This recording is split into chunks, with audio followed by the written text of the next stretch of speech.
안녕하세요 여러분, 성공합시다. 저는 요즘 하나님한테 붙들린 삶에 대한 감격이 너무나 크게 밀려와요. 30대 중반까지는 하나님을 알지 못하고 살았는데 그 시간조차도 하나님 안에 있었던 시간인 것을 깨달았고, 또 그 이후에 정말 열정적으로 하나님을 위해서 내가 달린다고 생각을 했는데, 그것도 온전히 하나님한테 붙들린 시간이었기 때문에 가능했구나, 이제야 깨달아지더라고요. 그리고 하나님의 페이버가 지금까지 내 삶에 임한 것처럼 앞으로도 임할 거라는 생각이 드니까 제 삶이 너무나 기대가 되고, 또 제가 얼마나 아름답게 성장을 할지 너무나 기대되는 거죠. 나의 인생의 후반기를 생각하면 백발의 커트머리에 말씀을 가르치고 있는 그 모습이 상상이 되는데, 그 모습이 이미 너무 멋지게 느껴지는 거예요. 제가 이런 은혜 가운데 살 수 있었던 것은 십자가를 분명하게 통과했기 때문이죠. 십자가를 통과한 사람은요, 그 어떤 찌질이라 해도 멋진 사람으로 바뀌잖아요. 왜냐면은 그리스도의 형상을 닮아가는 거니까, 회복되어 가는 거니까 멋질 수밖에 없어요. 자, 이 제자들이 십자가를 통과하는 장면 한번 같이 들어가 볼게요. 31절. 그때 예수께서 제자들에게 이르시되 오늘 밤에 너희가 다 나를 버리리라. 기록된 바 내가 목자를 치리니 양의 떼가 흩어지리라 하였느니라. 자, 이제 감람산으로 나아가셨어요. 그때 예수님께서 제자들에게 말씀하세요. 오늘 밤에 너희가 나를 다 버릴 거다. 그러면서 인용하는 구절이 스가랴서 13장 7절 말씀인데요. 이 내용은요, 신실하지 못한 목자와 믿음 없는 양떼에 대한 종말론적인 심판을 말씀하시는 거거든요. 근데 지금 이 상황에서는 예수님이 모든 죄를 짊어지고 십자가에서 죽으실 것이며, 그것으로 인해서 제자들이 다 양처럼 흩어질 것이라는 것을 얘기하는 거예요. 자, 32절. 그러나 내가 살아난 후에 너희보다 먼저 갈릴리로 가리라. 자, 예수님께서 부활 후에 제자들보다 먼저 갈릴리로 가 계실 거라고 말씀하세요. 첫 번째, 왜 갈릴리일까요? 두 번째, 그 본문에 보면 사실은 제자들이 먼저 예수님보다 갈릴리에 가 있거든요. 그러면 이 내용은 무슨 뜻일까요? 그거는 갈릴리의 의미를 좀 알면 돼요. 마태복음 4장 15절에서 16절에 보면 갈릴리를 흑암의 땅, 사망의 땅이라고 얘기하고 있어요. 이거는 이사야서의 예언을 마태가 갖다 쓴 거잖아요. 그런데 놀랍게도 예수님이 나사렛에서 태어나셔서 나사렛 사람, 결국 갈릴리 사람으로 칭함을 받을 것이라고 말하고 있거든요. 즉 갈릴리는 흑암의 땅, 십자가의 현장인 건 거죠. 예수님께서 먼저 그 십자가의 길을 갈 테니까 너희도 따라와라, 그 얘기를 하시는 거예요. 자, 여기에 대해서 제자들의 반응. 33절. 베드로가 대답하여 이르되 모두 주를 버릴지라도 나는 결코 버리지 않겠나이다. 예수께서 이르시되 내가 진실로 내게 이르노니 오늘 밤 닭 울기 전에 내가 3번 나를 부인하리라. 베드로가 이르되 내가 주와 함께 죽을지언정 주를 부인하지 않겠나이다 하고 모든 제자도 그와 같이 말하니라. 자, 성격 급한 베드로가 이 말을 듣고 이게 두 개를 얘기했잖아, 포인트를. 하나는 니네 도망갈 거다. 그리고 내가 먼저 갈릴리에 가 있을 거다. 근데 뒤에 말은 들리지도 않고요. 저는 절대로 도망가지 않을 거예요. 예수님을 지키는 것이라면 내가 목숨도 바칠 거예요. 이렇게 얘기해요. 그런데 예수님은 오늘 밤 닭이 3번 울기 전에 너는 반드시 나를 3번이나 부인할 거다, 이렇게 얘기하시는 거죠. 여기에 베드로는 나는 정말 죽을지언정 그런 일은 안 할 거다, 이렇게 얘기를 하는데, 옆에 있는 제자들이 우리도 그렇게 할 거라고, 우리도 죽을지언정 예수님을 버리지 않을 거라고 다 같이 얘기해요. 사실 우리는 좀 베드로를 오해하는 부분이 있어요. 베드로 혼자 부인한 걸로 착각하잖아요. 근데 여기 본문에 보면 모든 제자들도 그와 같이 말했는데 불과 몇 시간 지나지 않아서 다 도망가고 뿔뿔이 흩어져요. 그나마 베드로가 끝까지 쫓아가가지고 이 예언을 성취하는 거예요. 그러니 베드로는 제자들의 대표격으로 그 배신을 욕먹고 있는 셈인 거죠. 자, 그 다음 단락은 겟세마라의 동산에서의 기도인데요. 한번 볼게요. 자, 36절. 이에 예수께서 제자들과 함께 겟세마레라 하는 곳에 이르러 제자들에게 이르시되 내가 저기 가서 기도할 동안에 너희는 여기 앉아 있으라 하고 베드로와 세베대의 두 아들을 데리고 가실새 고민하고 슬퍼하사 이에 말씀하시되 내 마음이 매우 고민하여 죽게 되었으니 너희는 여기 머물러 나와 함께 깨어 있으라 하시고. 자, 예수님께서 제자들과 함께 겟세마네라는 곳으로 가세요. 여기는 올리브 기름을 저장하는 창고로 유명한 곳이었어요. 또 이곳은 예수님이 늘 기도하시던 장소이기도 해요. 자, 여기서 예수님은 제자들에게 여기 있으라고 하시고 베드로와 세베대의 두 아들 요한과 야고보죠. 셋을 데리고 조금 더 떨어진 곳에서 기도하러 가세요. 그리고 그 자리에서 속마음을 보이시는데요. 굉장히 고민하시고 슬퍼하시면서 이 제자들에게 내 마음이 매우 괴롭고 죽을 지경이니까 너희는 여기서 깨어서 나와 함께 기도하자고 말씀하세요. 39절 조금 나아가서 얼굴을 땅에 대시고 엎드려 기도하여 이르시되 내 아버지여 만일 할만하시거든 이 잔을 내게서 지나가게 하옵소서. 그러나 나의 원대로 마시옵고 아버지의 원대로 하옵소서 하시고. 자, 그리고 나서 혼자 조금 더 떨어져서 얼굴을 땅에 대시고 엎드려서 기도를 하세요. 그래서 그 유명한 대제사장적 기도를 하시죠. 지금 이 십자가의 죽음이 너무나 괴로우신 거예요. 그러시면서 이게 만약에 피할 수 있으면 피하게 해달라는 거죠. 그런데 그것을 자기 뜻대로 마시고 아버지의 뜻대로 결정해달라고 해요. 예수님의 심적인 고통이 얼마나 큰지를 보여주시면서 동시에 하나님께 절대로 순종할 것이라는 확고한 어떤 심경이 느껴지는 대목이에요. 예수님은 사실 이 땅에 우리를 위해서 대신 죽으시려고 오셨어요. 그 죽음으로 인해서 구원을 하신다는 것을 누구보다도 알고 계셨어요. 근데 왜 괴로워하셨을까요? 갑자기 그 십자가의 고통이 두려우셨을까요? 아니에요. 인간의 몸으로 오셨기 때문에 죄의 삭스로 죽을 수밖에 없지만 그 죽음으로 인해서 하나님과의 단절이 너무나 괴로웠던 거예요. 예수님은 짧은 기간이지만 하나님과의 끊어짐에서 고통을 느끼시고 계신 거예요. 이런 외아들의 기도를 들으시는 하나님 아버지의 마음은 어떨까요? 사실 뭐 그냥 살려달라고 해도 정말 뭐 감당할 수 없는 감정이 밀려오는데 자기는 죽고 싶지 않은데 근데 그게 정말 아버지의 뜻이면 자기가 죽겠다고 얘기하는 이 아들 앞에서 하나님의 마음은 정말 갈기 찢어졌을 거예요. 자식을 키우면 그 마음을 더 절절히 알 수 있잖아요. 정말 상상할 수 없는 그런 장면이잖아요. 이 장면을 통해서 하나님 아버지의 정말 크신 사랑을, 놀라운 사랑을, 헤아릴 수 없는 사랑을 느껴요. 이 엄청난 사랑과 순종으로 얻어진 생명, 사람이란 존재에 대해서 참 새롭게 느껴져요. 자, 40절 제자들에게 오사 그 자는 것을 보시고 베드로에게 말씀하시되 너희가 나와 함께 1시간도 이렇게 깨어 있을 수 없더냐. 시험에 들지 않게 깨어 기도하라. 마음에는 원이로되 육신이 약하도다 하시고. 자, 기도하시다가 제자들한테 와보니 그들이 쿨쿨 자고 있었어요. 그래서 얘기하면서 너희 진짜 나랑 1시간 정도라도 깨어 있을 수 없니? 이렇게 얘기를 하시는 거예요. 시험에 들지 않게 제발 좀 깨어서 기도해. 지금 시험에 들 일이 있잖아요. 그러니까 기도해야지만 그걸 건널 수 있는데 그걸 못하는 이들이 너무 안타까운 거예요. 그러면서 마음은 원하지만 육신이 약하구나 이렇게 얘기하시면서 다시 두 번째 기도하러 가세요. 42절 다시 두 번째 나아가 기도하여 이르시되 내 아버지여 만일 내가 마시지 않고는 이 잔이 내게서 지나갈 수 없거든 아버지 원대로 되기를 원하나이다 하시고 다시 오사 보신즉 그들이 자니 이는 그들의 눈이 피곤함일러라.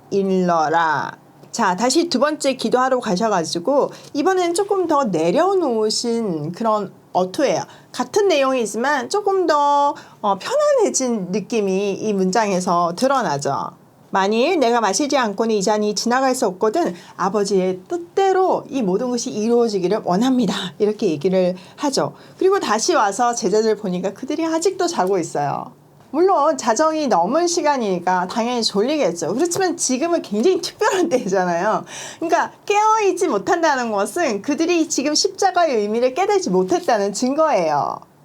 예수님은 이 끊임없는 그들의 실패를 통해서 십자가만이 유일한 답이구나 이런 걸 다시 한번 깨달으셨을 것 같아요. 너무 안타까워하시는 그 예수님의 모습이 보입니다.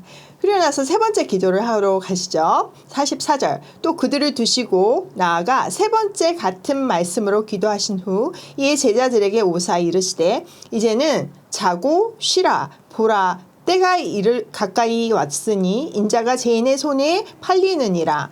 일어나라 함께 가자. 보라 나를 파는 자가 가까이 왔느니라. 자, 세 번째 가셔가지고 똑같은 말씀으로 기도를 하시고 이제 준비가 되신 거죠. 그리고 제자들을 깨우세요. 그리고 이제는 쉬라고 하세요. 왜냐하면 때가 가까이 왔으니까 인자가 이제 죄인의 손에 팔려갈 거라는 거죠. 그러시면서 일어나서 함께 가자고 말씀하세요. 이제 지금 나를 팔려는 사람들이 다 왔다는 거예요. 여러분 우리는 이 본문을 통해서 기도의 엄청난 파워를 알 수 있어요. 기도에 승리하신 예수님은 그 사명 감당하는 현장에서도 승리하셨어요. 반대로 기도에 실패한 제자들은요. 그 사명 감당하는 자리에서 실패했어요. 그들이 엄청난 신앙 고백을 했고 다짐을 했고 결단을 했지만 결국 실패했어요. 이렇듯 기도에서 승리한 사람들은 인생에서 승리할 수 있다는 것을 배울 수 있어요. 자, 그 다음 볼게요. 47절 말씀하실 때 12 중에 하나인 유다가 왔는데 대제사장들과 백성의 장로들에게서 파송된 큰 무리가 칼과 뭉치를 가지고 그와 함께 하였더라. 자, 이렇게 제자들과 말씀을 나누실 때 12 제자 중에 한 사람인 유다가 대제사장들과 백성의 장로들이 파송한 무리를 데리고 지금 왔어요. 예수님한테 왔는데 보니까 큰 무리라고 되어 있고 그들은 칼과 뭉치, 무장을 한 사람들이었어요. 아마도 제자들이 엄청나게 저항을 할 거라고 생각을 했던 것 같아요. 자, 48절 예수를 파는 자가 그들에게 군호를 짜 이르되 내가 입맞추는 자가 그이니 그를 잡으라 한지라. 곧 예수께 나와 랍비여 안녕하시옵니까 하고 입을 맞추니 예수께서 이르시되 친구여 내가 무엇을 하려 왔는지 행하라 하신대. 이에 그들이 나와 예수께 손을 대어 잡는지라. 자, 저만치 예수님이 보이니까 유다가 그 군사들과 작전을 짜죠. 그 암호를 정하는데 뭘 하냐면은 자기가 예수님한테 입 맞출 때 그 사람이 예수님이니까 그 사람을 잡으라는 사인을 딱 줘요. 사실 입을 맞춘다는 거는 굉장한 친근함의 표시거든요. 그러니까 그 예수님과의 친밀함을 이용해가지고 결국 그를 죽이는 사인으로 사용하는 건 거죠. 유다는 와서 입을 맞췄고 예수님은 그 상을 다 아시면서 다 받아주시고 결국은 잡히세요. 자, 51절 예수와 함께 있던 자 중에 하나가 손을 펴 칼을 빼내 대제사장의 종을 쳐 그 귀를 떨어뜨리니 이에 예수께서 이르시되 내 칼을 도로 칼집에 꽂으라. 칼을 가지는 자는 다 칼로 망하느니라. 너는 내가 내 아버지께 구하여 지금 12군단 더 되는 천사를 보내시게 할 수 없는 줄 아느냐. 내가 만일 그렇게 하면 이런 일이 있으리라 한 성경이 어떻게 이루어지겠느냐 하시더라. 자, 이제 예수님께서 잡히니까 예수님의 제자들 그 옆에 있던 사람 중에 한 사람이 칼을 샥 꺼내가지고 대제사장의 종의 귀를 치죠. 요한복음에 보면 말고라고 기록되어 있잖아요. 그랬을 때 예수님께서 그 귀를 다시 붙여주세요. 이건 누가복음에 있어요. 그러시면서 예수님께서 칼로 지금 하지 마라. 칼을 가지는 자는 다 칼로 망할 것이라 얘기를 하면서 지금이라도 하나님께 12군단의 천사를 부탁하면 지금 보내주실 건데 그렇게 하지 않는 거는 성경의 말씀을 다 구약 성경의 말씀을 다 성취하기 위함이라고 말씀하시는 거예요. 이 말씀을 통해서 예수님은 다시 한번 힘이 없어서 죽는 것이 아니라 하나님의 계획을 성취하기 위함임을 다시 한번 강조하세요. 자, 55절. 그때 예수께서 무리에게 말씀하시되 너희가 강도를 잡는 것 같이 칼과 뭉치를 가지고 나를 잡으러 나왔느냐. 내가 날마다 성전에 앉아 가르쳤을 때 너희가 나를 잡지 아니하였도다. 그러나 이렇게 된 것은 다 선지자들의 글을 이루려 함이러라 하시더니 이에 제자들이 다 예수를 버리고 도망하니라. 자, 예수님께서 무리한테 얘기를 해요. 내가 지금까지 얼마나 많이 성전에서 말씀을 가르쳤는데 그때는 잡지 못하더니 니네 지금 나를 마치 강도 잡듯이 뭐 무기를 들고 와서 잡으러 왔냐 얘기를 하시는 거죠. 사실 그들은 대중이 무서워서 못했던 건 거잖아요. 그러니까 그들의 소신 없음과 불법적인 행동과 이런 것들을 고발하시면서 결국 이 일은 하나님의 말씀을 성취하기 위함이라는 것을 다시 한번 말씀하세요. 자, 이렇게 예수님이 아무 정 없이 잡히니까 제자들이 완전 깜짝 놀라가지고 다 도망을 가버려요. 왜냐면은 자기네들이 생각하는 메시아상하고 완전히 다른 건 거죠. 마가복음에 보면 맨몸으로 도망간 청년도 있잖아요. 마가가 차마 자기라고 밝히지는 못했지만요. 자, 57절. 예수를 잡은 자들이 그를 끌고 대제사장 가야바에게로 가니 거기 서기관과 장로들이 모여 있더라. 자, 예수님은 그 당시 대제사장이었던 가야바한테 끌려갔어요.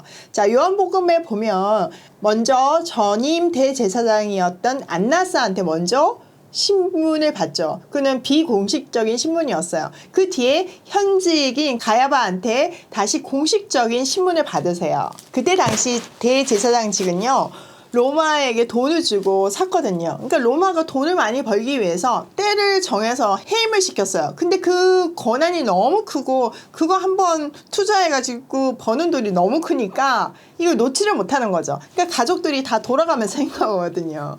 그러니까 전임인 안나스는 가야바의 장인이었어요. 뭐 전임인데도 불구하고 여전히 파워가 있다는 것을 볼 수 있는 거죠. 자, 이 자리에는 대제사장들 뿐만 아니라 서기관과 장로들도 함께 모였다는 것을 볼 수 있어요. 자, 58절. 베드로가 멀찍이 예수를 따라 대제사장의 집들에까지 가서 그 결말을 보려고 안에 들어가 하인들과 함께 앉아 있더라. 자, 베드로가 멀찍이 떨어져 가지고 예수님을 따라가요. 그리고 대제사장의 집들까지 들어갑니다. 제자들이 예수님의 무기력한 모습에 다 도망갔잖아요. 근데 베드로만 남아있는 거는 뭐 충성심이 아니라 그 뒤에 딱 얘기해주죠. 결말을 보려고. 어떻게 되는지 궁금해가지고 그래서 따라간 거죠. 자, 59절. 대제사장들과 온 공회가 예수를 죽이려고 그를 칠 거짓 증거를 찾으매 거짓 증인이 많이 왔으나 얻지 못하더니 후에 두 사람이 와서 이르되 이 사람의 말이 내가 하나님의 성전을 헐고 사흘 동안에 지을 수 있다 하더라 하니. 자, 대제사장들과 온 공회가 예수님을 죽이려고 거짓 증거들을 찾았어요. 사실 이 재판 자체가 불법이었어요. 밤에 그렇게 몰래 공회를 열 수도 없었고요. 그리고 그날 재판을 한 거 가지고 그날 사형을 집행할 수도 없었어요. 근데 밀란이 두려워서 그냥 밤새 아무도 몰래 처형해버리려고 한 건 거죠. 그래서 막 증인들을 막 구했는데 두 사람의 증인이 있어야 성립이 되잖아요. 근데 그게 뭐 마땅치가 않은 거예요. 근데 마지막에 두 사람이 와가지고 이 사람이 내가 이 성전을 헐고 3일 만에 짓겠다 그 말 한 거 들었다 이렇게 얘기한 거예요. 성전을 한다는 거는 엄청난 신성 모독죄였거든요. 그러니까 그 죄를 적용할 수 있게 된 거죠. 자, 62절. 대제사장이 일어서서 예수께 묻되 아무 대답도 없느냐 이 사람들이 너를 치는 증거가 어떠하냐 하되 예수께서 침묵하시거늘 대제사장이 이르되 내가 너로 살아계신 하나님께 맹세하게 하노니 내가 하나님의 아들 그리스도인지 우리에게 말하라 이렇게 얘기해요. 자, 대제사장이 지금 증인 두 사람이 나타났잖아요. 여기에 대해서 네 의견은 어때 이렇게 물은 거예요. 대답을 하면서 더 큰 잘못을 잡아내려고 한 건 거죠. 예수님께서 아무 말도 하지 않아요. 그랬더니 대제사장이 이번에는 너로 살아계신 하나님께 맹세하게 하노니 너는 진짜 하나님의 아들 그리스도냐 이렇게 물은 거죠. 자, 64절. 예수께서 이르시되 내가 말하였느니라. 그러나 내가 너희에게 이르노니 이 이후에 인자가 권능의 우편에 앉아 있는 것과 하늘 구름을 타고 오는 것을 너희가 보리라 하시니. 자, 예수님께서 맞다. 니네 하는 말이 맞다. 이렇게 얘기하시면서 인자가 권능의 우편에 앉아 있는 것과 하늘 구름을 타고 오는 것을 보게 될 것이라고 얘기를 하세요. 자, 인자가 권능의 우편에 있는다는 거는 심판주의 위치에 있다는 건 거잖아요. 그러니까 결국 불법으로 심판하고 있는 너희들은 반드시 심판을 받게 될 것이다. 이 얘기를 하는 거예요. 그러니까 하나님의 아들이 이렇게 하는데 심판 안 받을 수가 없는 건 거죠. 자, 이 말을 듣고 나서 이제 난리가 나는 거죠. 65절. 이에 대제사장이 자기 옷을 찢으며 이르되 그가 신성 모독하는 말을 하였으니 어찌 더 증인을 요구하리요. 보라, 너희가 지금 이 신성 모독하는 말을 들었도다. 너희 생각은 어떠하냐? 대답하여 이르되 그는 사형에 해당하니라 하고. 이에 예수의 얼굴에 침 뱉으며 주먹으로 치고 어떤 사람은 손바닥으로 때리며 이르되 그리스도야, 우리에게 선지자 노릇을 하라. 너를 친 자가 누구냐 하더라. 자, 대제사장이 이 얘기를 듣고 막 옷을 찢는 거죠. 이거는 슬픔과 분노를 상징해요. 대제사장은 뭐 이렇게 얘기하는데 더 이상 증인이 필요 없다고 얘기하고 공회원들도 지금 당장 사형에 처해야 된다. 이렇게 동의해요. 자, 그랬더니 예수님의 얼굴에 침을 뱉고 주먹으로 치고 어떤 사람들은 손바닥으로 때리고 어떤 사람들은 또 그리스도야, 우리한테 선지자 노릇 좀 해봐. 그리고 누가 때리는지 알아맞혀봐. 이러면서 막 조롱하는 건 거예요. 자, 이 장면도 이사야 50장 6절 말씀의 성취예요. 자, 이제 69절 베드로가 부인하는 장면을 볼게요. 베드로가 바깥들에 앉았더니 한 여종이 나와 이르되 너도 갈릴리 사람 예수와 함께 있었도다 하거늘 베드로가 모든 사람 앞에서 부인하여 이르되 나는 내가 무슨 말을 하는지 알지 못하겠노라 하며. 자, 베드로가 바깥들에 앉아 있는데 한 여종이 베드로를 알아본 거예요. 그러면서 뭐라고 그래요? 당신도 갈릴리 사람 예수랑 함께 있었지 않아요? 그랬더니 베드로가 정색을 하면서 모든 사람 앞에서 부인했어요. 이게 첫 번째 부인입니다. 자, 두 번째, 앞문까지 나아가니 다른 여종이 그를 보고 거기 있는 사람들에게 말하되 이 사람은 나사렛 예수와 함께 있었도다 하매 베드로가 맹세하고 또 부인하여 이르되 나는 그 사람을 알지 못하노라 하더라. 네, 이제 앞문까지 나아가니까 다른 여종이 또 그를 알아봤어요. 그러면서 이번에는 당신은 나사렛 예수와 같이 있던 사람 아니에요? 이렇게 얘기한 거죠. 그랬더니 더 강하게 이번에는 맹세하면서 부인하면서 절대 아니라고 얘기하는 거죠. 나는 이 사람을 알지 못합니다. 두 번째 부인을 했습니다. 자, 그 다음 조금 후에 곁에 섰던 사람들이 나와 베드로에게 이르되 너도 진실로 그 도당이다. 내 말소리가 너를 표명한다 하거늘 그가 저주하며 맹세하여 이르되 나는 그 사람을 알지 못하노라 하니 곧 닭이 울더라. 자, 조금 후에 이제 곁에 있는 사람이 또 나와 당신 지금 예수 패거리 맞죠? 지금 당신 쓰는 사투리가 완전 갈릴리 사투리인데 그게 증거입니다. 이렇게 얘기한 거예요. 자, 베드로가 갈릴리 사나이였잖아요. 그러니까 갈릴리 방언을 했던 것 같아요. 그러니까 그 사투리를 알아보고 당신은 그 제자 맞다고 막 이렇게 얘기를 한 거죠. 자, 이번에는 베드로가 저주하며 맹세하여 나는 그를 알지 못한다. 이렇게 얘기를 했어요. 저주하며 맹세한다는 건 굉장히 강한 부인을 얘기해요. 그 순간 운명의 닭울음 소리가 들렸어요. 자, 마지막. 이에 베드로가 예수의 말씀에 닭 울기 전에 내가 3번 나를 부인하리라 하심이 생각나서 밖에 나가서 심히 통곡하니라. 자, 닭이 우는 소리를 들으니까 그제서야 정신이 난 건 거예요. 예수님께서 분명히 몇 시간 전에 밥을 먹으면서 그 얘기를 했잖아요. 네가 닭 울기 전에 나를 3번 부인할 거야. 그때 절대 아니다. 막 목숨을 내놓을 거야. 이랬잖아요. 근데 그 예수님의 말씀이 그대로 성취된 건 거예요. 그 순간 영적인 지진이 일어나면서 자기 안에 의의가 없음을 깨닫고 깊은 회개를 하면서 통곡을 하게 된 거예요. 이 울음은 그냥 우는 게 아니라 정말 깊은 통곡인 거예요. 제자들 모습은 이렇게 참 실망스러워요. 근데 중요한 것은요. 유다는 후회했지만 회개하지는 않았어요. 근데 제자들은 회개했어요. 제자들은 십자가 앞에서 비로소 자기들의 실력 없음을 깨닫고 그 십자가 앞에 무릎 꿇은 거예요. 그리고 나중에 예수님께서 말씀대로 부활하셔서 이 사건에 대해서 구약 성경을 들어서 다시 한번 설명해 주셨을 때, 또 약속하신 성령이 오셔서 이 모든 일을 깊이 있게 깨닫게 해주셨을 때 그들은 새 사람이 될 수가 있었던 거예요. 그 구원의 감격에 겨워서 교회를 개척하고 이 복음의 말씀을 죽는 그날까지 전할 수 있었던 거죠. 여러분, 사도행전의 제자들의 모습을 보면 너무나 자랑스럽잖아요. 이 막 같이 졸던 야고보가 순교를 당하잖아요.